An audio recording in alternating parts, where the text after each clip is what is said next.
Bismillahirrahmanirrahim. A'udzu billahi minasyaitonir rajim. Wabillahi nasta'in wassalatu wassalamu ala asyrafil anbiya'i wal mursalin. Sayyidina wa habibina wa maulana Muhammadin wa ala alihi thayyibin tahirin wa ashabihil mayamin al muntajabin. Rabbi shrah li sadri wa yassir li amri wa hlul 'uqdatam min lisani yafqahu qawli. Allahumma antiqni bil huda wa alhimni at-taqwa, amma ba'd. Allahumma salli ala sayyidina Muhammad wa ali sayyidina Muhammad warzuqna fid dunya ziyaratahum wa fil akhirati syafa'atahum. Segenap puji dan syukur senantiasa kita panjatkan kehadirat Allah Subhanahu wa taala. Salawat dan salam senantiasa kita sampaikan ke haribaan junjungan kita Nabi besar Muhammad sallallahu alaihi wasallam beserta segenap ahlul baitnya. Bapak dan Ibu yang dirahmati Allah Subhanahu wa taala, salah satu kesalahan ketika orang melakukan diskusi atau menyampaikan sesuatu kepada orang lain adalah tidak jelasnya definisi dari sesuatu yang sedang dibicarakan. Kalau kita lihat di dalam kehidupan kita sehari-hari, bagaimana masalah yang timbul seringkali tidak berangkat dari benar dan salah, tapi tidak sinkronnya persepsi antara yang bicara dengan yang diajak bicara. Dan ini yang kemudian diabadikan oleh Allah dalam Al-Quran. Ya ayyuhalladzina amanu, a'udzubillahi minasyaitonir rajim. Ya ayyuhalladzina amanu in ja'akum fasiqun binaba'in fatabayyanu. Wahai orang-orang yang beriman, jika datang orang fasik pembawa hoak kepada kalian, maka tabayun, antusibu qauman bijahalatin, agar atau supaya kalian tidak menimpakan musibah pada satu kaum karena kebodohan. Jadi seringkali kebodohan yang dimaksud adalah kita belum mengetahui hakikat permasalahan sebenarnya. Tahu aja jenenge opo gitu, tapi tidak tahu yang dibicarakan itu hakikatnya apa. Kalau dalam istilah mantik, mahiyahnya apa. Dari kalau saya bilang mahiyah, itu hakikat sesuatu. Dari kata mahuwa. Kalau nanti masuk ke pelajaran filsafat pun sering disebutkan mahiyah. Al-mahiyah sebenarnya dari kata mahuwa, mempertanyakan hakikat sesuatu. Ma apa, huwa dia, apa dia. Ya, jadi hakikat sesuatu. Nah, pagi hari ini kita akan membahas mengenai definisi. Diawali dengan kulliyatul khamsah. Bapak dan Ibu yang dirahmati Allah Subhanahu wa taala, panjenengan sudah belajar mengenai nisabul arba'ah. Panjenengan sudah tahu apa itu kulli, apa itu juz'i. Apa itu kulli? Kulli mafhum yang memiliki makna umum, dalam artian memiliki lebih dari satu misdaq. Ingat apa artinya? Kulli mafhum yang memiliki lebih dari satu misdaq. Kalau saya bilang manusia, berarti misdaqnya pasti banyak. Siapapun yang punya sifat manusia, ya dia manusia, banyak sekali. Tapi kalau saya bilang manusia itu jenisnya juz'i, karena enggak mencakup yang lain. Misdaqnya cuma satu toh. Paham ya? Atau saya bilang Zaidun aja sebenarnya kalau bisa kuli, karena yang namanya Zaid itu banyak. Makanya kemudian ketika Ahmad Al-Hasan mengklaim sebagai Imam Mahdi dengan alasan yang datang itu Ahmad, yang datang dalam hadis itu namanya Ahmad itu kuli, karena yang namanya Ahmad gak hanya satu. Nah, karena itu ini nanti pentingnya jangan belajar mantik, jangan akan tahu beberapa hal yang sebenarnya udah gampang di hadapan kita, cuman kita tidak memiliki alat atau kita tidak latihan lah untuk mendeteksi mana yang logis, mana yang tidak. Jadi kulli adalah mafhum. Ingat ya, kita bicara tentang mafhum karena mantik berbicara mengenai pikiran kita. Mafhum isim maf'ul dari kata fahima, yang artinya yang difahami, yang kita fahami dari sesuatu. Panjenengan ini kan di dalam otak panjenengan itu banyak sekali mafhum itu. Ya kan? Sapi, kambing, rumah, buku, uang, segala macam itu mafhumnya di sini. Kalau jenengan memikirkan uang kan bukan berarti uangnya ada di sini. Mafhum uang yang ada di sini. Ketika panjenengan memikirkan kambing misalkan, bukan kambing yang masuk sini, tapi mafhum kambing yang masuk sini. Di mana otak panjenengan menghukumi bahwa mafhum kambing itu mencakup kambing dimanapun kambing itu berada dan milik siapa atau jenis apa, yang penting kambing. Itu namanya kulli. Kalau juz'i sebaliknya. Juz'i adalah mafhum yang hanya memiliki satu misdak saja. Biasanya itu ketika mafhum itu tunjuk itu paling jelas itu. Atau ketika saya mengatakan Allah dengan lafaz seperti ini, Allah, itu pasti juz'i. Juz'i bukan berarti ini juz'i ketika kita kesepakatan di antara orang yang memahami. Karena yang namanya lafaz itu sifatnya wad'iyah. Apa wad'iyah? Peletakan. Dilalah wad'iyah, masih ingat enggak? Dilalah wad'iyah. Dilalah yang dihasilkan dari kesepakatan atau rekayasa. Misalkan Allah untuk menggambarkan di kalangan kaum muslimin zat yang Maha Esa. Maka ketika di kalangan kita mengucapkan Allah, tidak terbersit dalam benak jenengan kecuali satu. Makanya itu menjadi mafhum juz'i. Paham ya kira-kira ya? Itu kulli sama juz'i. Kulli itu artinya kullu seluruhnya, kullu itu banyak.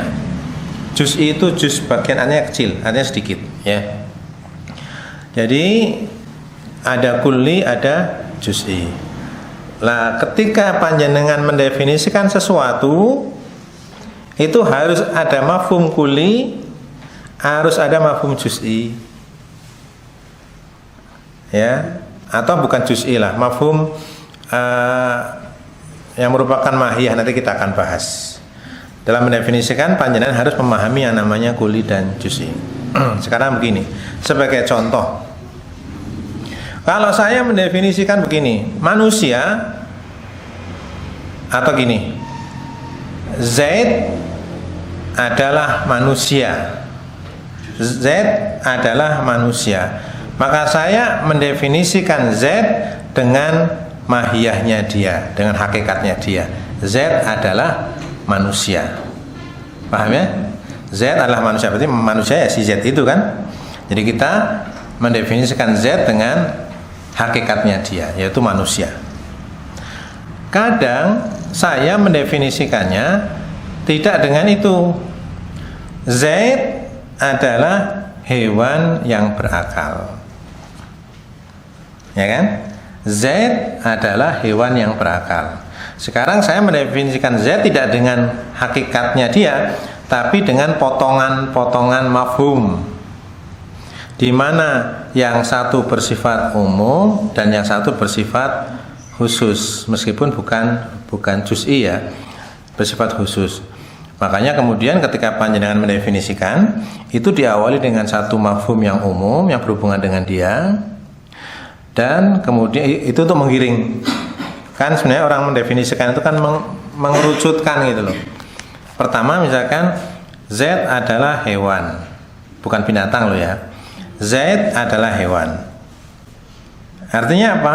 Dia bukan pohon, bukan batu, bukan. Tapi hewan sendiri masih sangat umum. Hewan jenis apakah Zaid itu? Maka diberi tambahan yang untuk mengkhususkan hewan Zaid adalah hewan yang berakal, alias manusia. Paham ya? Pertanyaan sekarang. Oh, misalkan ini. Satu lagi contoh. Nanti saya tulis. Zaid adalah hewan yang tertawa. Karena ilmuwan meyakini yang tertawa itu hanya manusia. Kalau ada ayam ketawa itu sebenarnya dia bukan ketawa, suaranya kayak ketawa, sebenarnya dia bukan ketawa. Makanya burung berkicau itu barangkali dia menangis. Kita nggak tahu. Saya kira nggak ada burung dikurung terus senang, itu nggak ada kan. Ketika dia berkicau dan lain sebagainya. Zaid adalah hewan yang tertawa. Itu juga bisa, karena yang tertawa hanya manusia. Berarti benar definisinya ini. Ya, sekarang saya tuliskan ya supaya jangan paham. Z adalah manusia. Z adalah hewan berakal. Ingat ya, dalam mantek panjenengan harus membiasakan untuk tidak baper dunia ke hewan. Karena kita berbicara mengenai hakikat.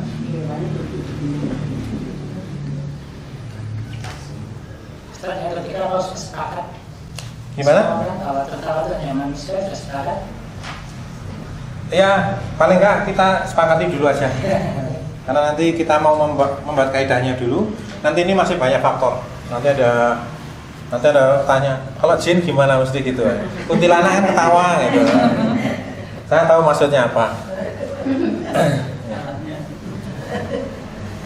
Kita sepakati lah ya. Kita sepakati kalau yang tertawa itu cuma manusia. Maka saya buat Z adalah hewan yang tertawa. Oke. Sekarang begini. Yang pertama, saya mendefinisikan Z itu dengan hakikatnya secara sempurna, yaitu manusia. Z adalah manusia. Paham ya? Berarti saya mendefinisikan dengan seluruh hakikatnya dia. Yang seperti ini di dalam mantik disebut an-nau. An-nau. Saya nggak tahu bahasa Indonesianya apa yang tepat. Itu now. Oke.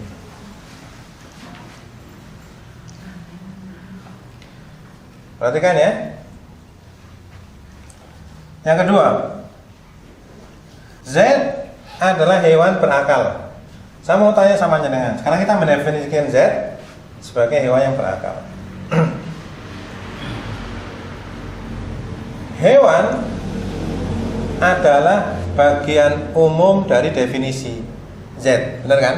Karena hewan tidak hanya manusia. Ketika saya bilang Z adalah hewan, itu kira-kira sudah sempurna belum? Saya punya definisi? Belum, karena yang hewan masuk sapi, kambing dan lain sebagainya, ya kan? Maka di sini bagian umum.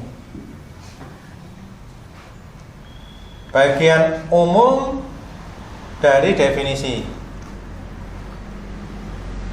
Pertanyaan lagi sebelum kita masuk lagi. Kalau bukan hewan, pasti bukan Z. Benar nggak? Kalau bukan hewan, pasti bukan Z. Salah. Z hewan. Nah, ya. Kalau bukan hewan, pasti bukan Z. Benar nggak? Kalau Z itu hewan, berarti kalau bukan hewan, pasti bukan Z. Maka ini berarti apa benar? Kalau bukan hewan berarti bukan Z.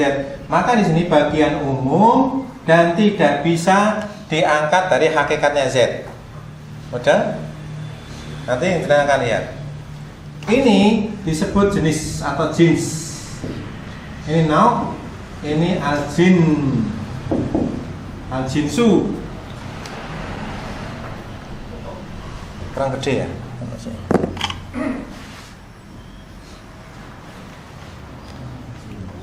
Nanti kita akan sebutkan definisi masing-masing daripada nau dan jins. Kemudian berakal. Itu kan bagian definisi yang mengkhususkan Z daripada selain jenisnya, yaitu manusia. Ya kan? Karena yang berakal hanya manusia. Dan semua yang tidak berakal bukan Z. Benar kan? Ya, maka di sini ini merupakan bagian yang tidak terpisahkan juga. Ini namanya al-faslu. Al-faslu atau pasal.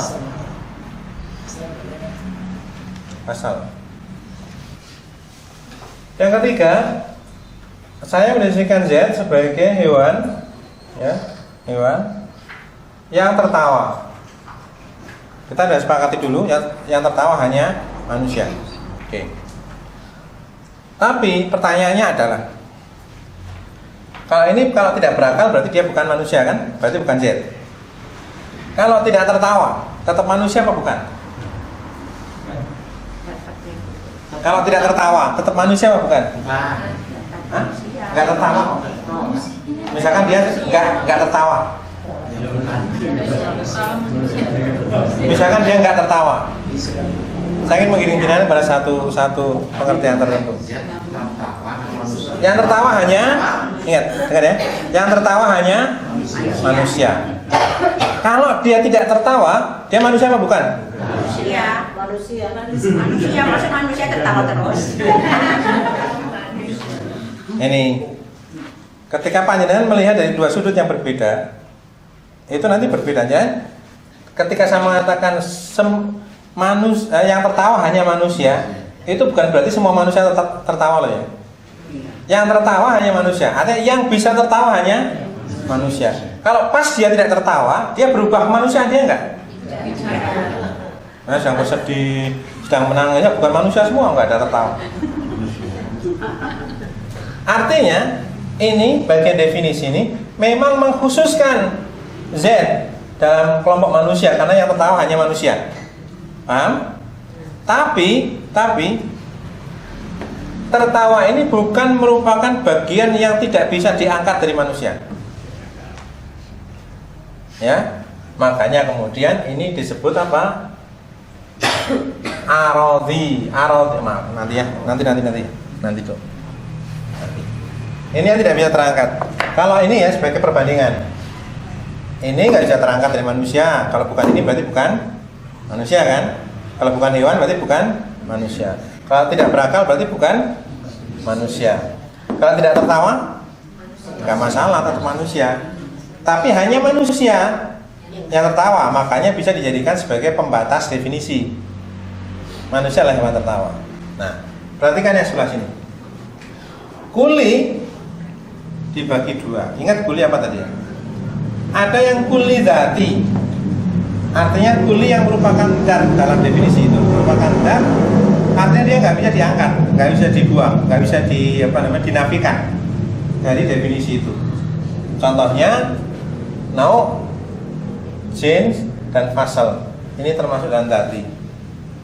Ya, nanti kita akan urutkan. Kemudian kalau yang tertawa, ini maksudnya ke arodhi. Arodhi itu tempelan. Misalkan Z adalah hewan yang dokter. Boleh aja kan? Z adalah hewan yang dokter. Yang dokter itu hanya manusia. Tapi ketika dia bukan dokter, apa dia bukan manusia? Makanya bagian definisi ini termasuk yang bersifat arodhi. Arodhi itu tempelan, bukan bagian mahiyah, bukan bagian hakikatnya.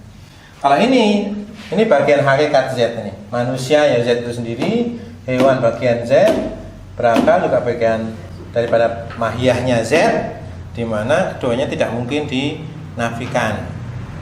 Sementara tertawa itu merupakan bagian definisi yang mengkhususkan Z, membedakan dia dari selain manusia, tapi dia bukan merupakan zatnya Z. Artinya kalau suatu saat dia hilang, Z tetap Z. Kalau berakal ini begitu hilang, dia bukan Z lagi, bukan manusia lagi maksudnya. Ya. Oke, sekarang saya akan bacakan keterangan dari apa yang kita tadi tulis di atas. Nanti kita akan bagi, Bu. Ini sepintas lalu aja. Ya, sebelah sana sekarang ya, kuli ya.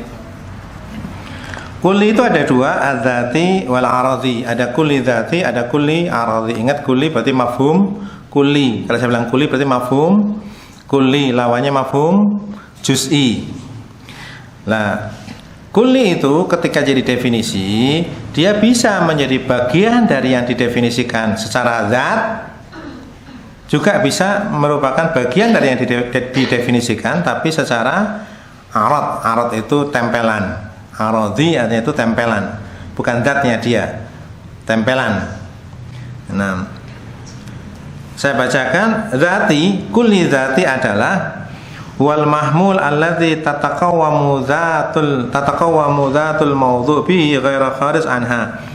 Yang disebut zati adalah mahmul. Jadi mahmul itu apa ya dalam bahasa? Jadi kalau kita membuat kalimat berita, itu ada namanya maudhu' dan mahmul. Misalkan gini, Ali makan, Ali itu maudhu, makan itu mahmul. Yang keterangan lah, yang ditempelkan kepadanya, yang dinisbahkan padanya. Boleh jadi dari satu sisi ya seperti itu. Kemudian misalkan antum ingat ada hukum itu ada maudhu dan mahmul. Maudhu hukum ya maudhu hukum, mahmul ya mahmul. Kalau khamr itu haram, khamr itu maudhu hukum, haram itu hukum apa hukumnya atau mahmulnya. Khamr itu haram, maka maudhu'nya adalah khamr, mahmulnya adalah haram. Misalkan Ali pergi gitu aja, Imam Ali adalah Ali adalah maksum, maka Ali adalah maudhu yang keterangannya adalah mahmul. Lebih mungkin bisa disebut keterangan lah, atau predikat juga bisa. Jadi adalah mahmul kalau seperti Z manusia, itu sudah mahmul. Z maudhu'nya, mahmulnya manusia dan berakal. Gitu. Lebih kepada definisinya mahmulnya. Adalah mahmul yang merupakan zatnya maudhu ya, dan tidak keluar daripadanya, bukan tempelan dari luar. Jadi hakikatnya dialah, mahiyahnya dia, hakikatnya dia. Tandanya apa? Tidak bisa diangkat, tidak bisa dibuang, tidak bisa dibuang hakikatnya ya, tidak bisa dinafikan dari maudhu tersebut atau yang didefinisikan tersebut. Itu disebut dengan dzati. Dengan kata lain, innama hiyatal maudhu'i la tatahaqqaqu illa bihi fahuwa qiwamuha. Dengan kata lain, maudhu tidak akan ada kalau nggak ada dia. Jadi zat nggak akan ada kalau nggak ada hewan, zat nggak akan ada kalau tidak ada berakal. Paham ya? Tapi zat tetap ada kalau dia tidak tertawa. Nah, itu namanya aradhi. Kalau zati ketika dia tidak, maka maudhu'nya itu hilang, hancur, nggak ada maksudnya. Misalkan berakal tapi bukan hewan, itu nanti definisinya udah kacau balau. Seperti kita sepakati, manusia adalah hewan berakal dan yang berakal itu hanya manusia. Atau misalkan kita hewan tapi tidak berakal, ya malah bukan manusia namanya, bukan zat, dan seterusnya. Itu yang namanya dzati. Sawa'un kana huwa nafsul mahiyah kal insan al mahmul ala zat wa amr. Baik dia itu mahiyah yang sama, artinya seperti zat adalah manusia, maka zat ya manusia, manusia ya zat itu maksudnya. Au kana juz'an minha, atau bagian darinya seperti hayawan, hewan yang dijadikan definisi untuk insan, atau berakal yang dijadikan sebagai definisi untuk al-insan atau manusia. Persis seperti yang kita sampaikan tadi. Fa inna nafsal mahiyah au juz'a yusamma dzatiyan. Maka nau tadi, nau atau jins atau fasal itu disebut dzati. Kenapa disebut dzati? Karena zatnya dia, zat dari sesuatu yang mafhum yang didefinisikan. Artinya kalau dia dibuang dari situ, si maudhu atau yang didefinisikan itu enggak ada. Paham ya kira-kiranya? Nanti panjenengan harus membuat definisi secara jami' dan mani'. Artinya tidak memiliki kesempatan bagi pihak lain untuk memasukkan hoak di dalam definisi jenengan itu. Ya, ala kulli hal. Wa alaihi fa dzatiyyu ya'umun naw' wal jins wal fasl. Karena itu zati mencakup naw', jins dan fasl. Naw' adalah hakikat sesuatu secara keseluruhan. Jins adalah hakikat sesuatu secara umum. Fasl hakikat sesuatu secara khusus, yang mengkhususkan dia dari yang lain. Karena yang namanya definisi itu berangkat dari yang umum menuju yang khusus. Terjadi pengerucutan ketika orang mendefinisikan sesuatu. Manusia itu apa? Hewan. Hewannya bagaimana? Hewan kan banyak, hewan yang berakal. Nah, panjenengan nanti kalau bisa mendefinisikan dengan yang dzati itu yang terbaik. Ya, kalau enggak berarti jenengan pakai misalkan apa aradhi. Dan banyak definisi di sekitar kita yang kita dapati itu menggunakan aradhi, bukan dzati. Ya. Ala kulli hal. Maka dzati mencakup nau, jins dan fasal karena nau adalah nafsul mahiyah. Karena nau adalah mahiyah itu sendiri, hakikat si zat itu sendiri. Wal jinsu wal fasl juz'an dakhilani fi dzatiha. Sementara jins dan fasal adalah bagian dzati dari sesuatu yang didefinisikan. Jadi panjenengan harus paham itu apa itu kulli, apa itu juz'i. Kemudian panjenengan paham apa itu dzati, apa itu aradhi. Pokoknya ling niteni dzati itu kalau dia dibuang, eksistensi yang didefinisikan itu masih utuh apa enggak? Masih eksis apa enggak? Misalkan hewan. Manusia adalah hewan berakal. Ketika bukan manusia, apakah ketika bukan hewan, apakah manusia tetap manusia? Kalau tidak berarti itu tadi. Berakal misalkan, berakal. Manusia adalah hewan berakal. Ketika berakalnya dibuang atau tidak berakal, apakah manusia tetap manusia? Kalau tidak, berarti itu dzati. Manusia adalah hewan tertawa. Ketika tertawa dibuang, memang tertawa adalah khas bagi manusia. Tapi ketika tertawa itu dinafikan, tidak tertawa, apakah manusia tetap manusia? Iya, berarti itu aradhi. Aradhi itu tempelan, bisa hilang. Dan maudhu itu tetap eksis meskipun itu hilang. Ya. Nah, ala kulli hal. Umat ya Pak Bu ya. Ya. Kalau aradhi ya tadi itu, aradhi itu bagian daripada definisi yang tidak bersifat zat. Ini pelajaran ini berfungsi ketika panjenengan mau membangun sebuah definisi yang baik dan benar.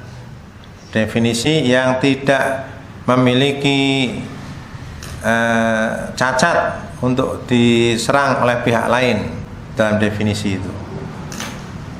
Kan sekarang ketika kita mendefinisikan sesuatu, seringkali definisi itu menjadikan orang lain itu malah asumsinya menjadi bermacam-macam. Misalkan saya mendefinisikan kuda adalah hewan yang berkaki 4. Kuda adalah hewan berkaki 4. Kira-kira benar nggak definisinya? Benar nggak? Benar? Kuda adalah hewan berkaki 4. Kalau suatu saat saya lihat sapi, saya akan menganggap itu kuda. Itulah mas. Iya, makanya itu. Makanya kemudian definisi itu kan harus dari kulli kemudian mengerucut ke juz'i. Kalau saya buat kuda adalah hewan berkaki 4. Betul? Kalau saya keluar kemudian lihat sapi, berarti dia kuda.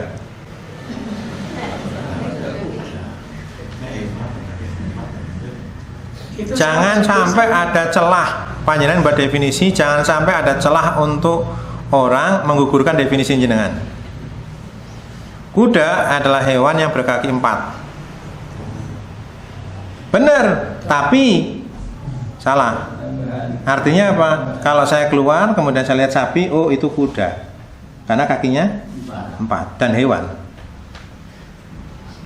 Makanya kemudian definisi yang benar adalah definisi yang tidak yang mencakup seluruh misdak dan menutup dari misdak lain yang bukan misdaknya dia. Kalau saya bilang kuda adalah hewan berkaki 4, artinya masih bisa masuk misdak yang lain selain kuda. Memberi kesempatan kepada misdak yang lain untuk masuk ke mafhum kita. Mudah? Kuda adalah hewan yang berkaki 4. Dalam konteks statement benar, karena kuda memang kakinya 4. Tapi dalam konteks definisi itu sudah keliru, karena tidak masih memberikan peluang kepada misdak selain kuda yang untuk masuk ke definisi kita. Karena ketika saya lihat sapi, saya akan menganggap itu kuda karena dia hewan dan juga kakinya 4. Itu yang kemudian dalam definisi disebut jami' dan mani'. Jami' itu mencakup seluruh misdak, mani' itu menghalangi misdak lain untuk masuk ke definisi kita. Paham ya, Abu ya? Ya, difaham-faham lah pokoknya. Ketika panjenengan tadi aja, ketika kuda adalah hewan berkaki 4, itu sudah mantap sekali, benar. Secara konteks statement benar, kuda itu kakinya 4. Tapi dalam konteks definisi itu masih memberikan peluang kepada orang untuk memasukkan misdak-misdak yang lain di dalam definisi kita. Karena kalau hewan berkaki 4 itu sapi masuk, berarti sapi termasuk kuda, kambing termasuk kuda, dan kucing termasuk kuda, dan seterusnya. Ya, itu pentingnya definisi. Pertama kali belajar definisi, saya juga mumet dulu, apalagi dengan istilah-istilah ya. Tapi lama-kelamaan kalau panjenengan mempelajari dengan sungguh-sungguh itu, kalau mantik, sekali lagi saya sampaikan, mantik itu adalah pelajaran yang bisa dibilang sangat membosankan. Semua dari sekian banyak ilmu alat, mantik adalah yang paling membosankan. Bahasa Arab masih oke lah, ya. Tapi kalau sudah sampai mantik, itu banyak hal-hal yang ketika kita belajar itu kita sebenarnya nggak tahu, nggak bisa bayangkan ini jane gue ngopo gitu.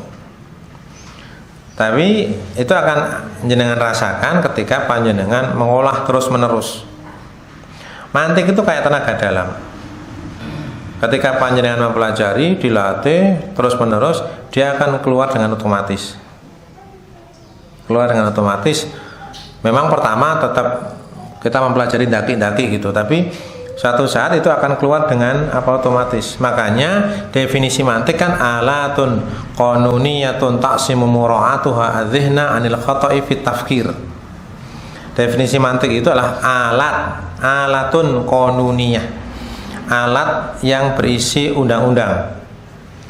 Taqsimu mura'atuha, akan menjaga akan menjaga akal manusia, otak manusia, pemikiran manusia, anil khata'i fit tafkir, dari kesalahan berpikir.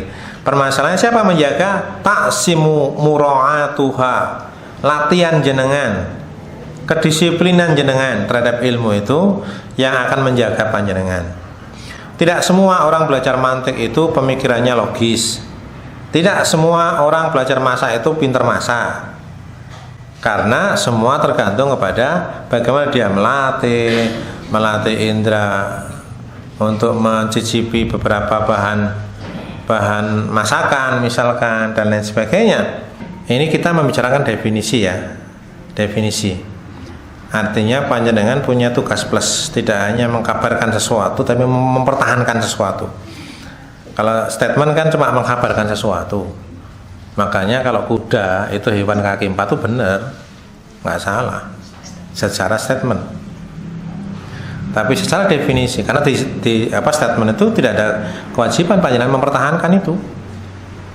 Tapi ketika panjenengan berbicara konteksnya definisi, panjenengan sedang membuat pembatasan. Nah, pembatasan itu harus dipertanggungjawabkan itu. Jangan batas ini benar apa enggak ya. Makanya definisi dalam mantik juga disebut had atau hudud, batas. Definisi disebut had. Kalau jenengan bisa menciptakan definisi dari zati semua, dari jenis dan fasal, dari jenis dan fasal, itu namanya had sempurna atau hudud sempurna, definisi sempurna. Ya. Kemudian kalau jenengan dari satu dzati yang satu aradhi, maka panjenengan menciptakan had, batasan tidak sempurna. Namanya hadun naqis. Ada hadun tam, ada hadun naqis. Nah, kalau jenengan tidak bisa menciptakan dengan kulli yang zati, hanya bisa dengan aradi, maka namanya rosam. Rosam nanti ada rosam sempurna, ada rosam tidak sempurna juga. Nanti panjenengan dilatih untuk niteni, mendefinisikan sesuatu dengan itu. Ya. Saya kira itu saja. Sekali lagi saya nggak tega untuk melanjutkan. Untuk pagi hari ini itu aja. Kesimpulannya adalah kita membahas mengenai kuliyatul khamsah, kuli yang 5. Kuli yang 5 yang merupakan bagian penting dari definisi, dari pembahasan definisi. Ingat, banyak masalah kecil maupun besar itu diawali dari definisi yang tidak jamik dan manik, yang tidak mencakup semua misdak dan masih memberikan peluang kepada misdak lain untuk masuk ke definisi kita. Saya kira itu saja. Walhamdulillahirabbil alamin. Astagfirullahaladzim. Wassalamualaikum warahmatullahi wabarakatuh.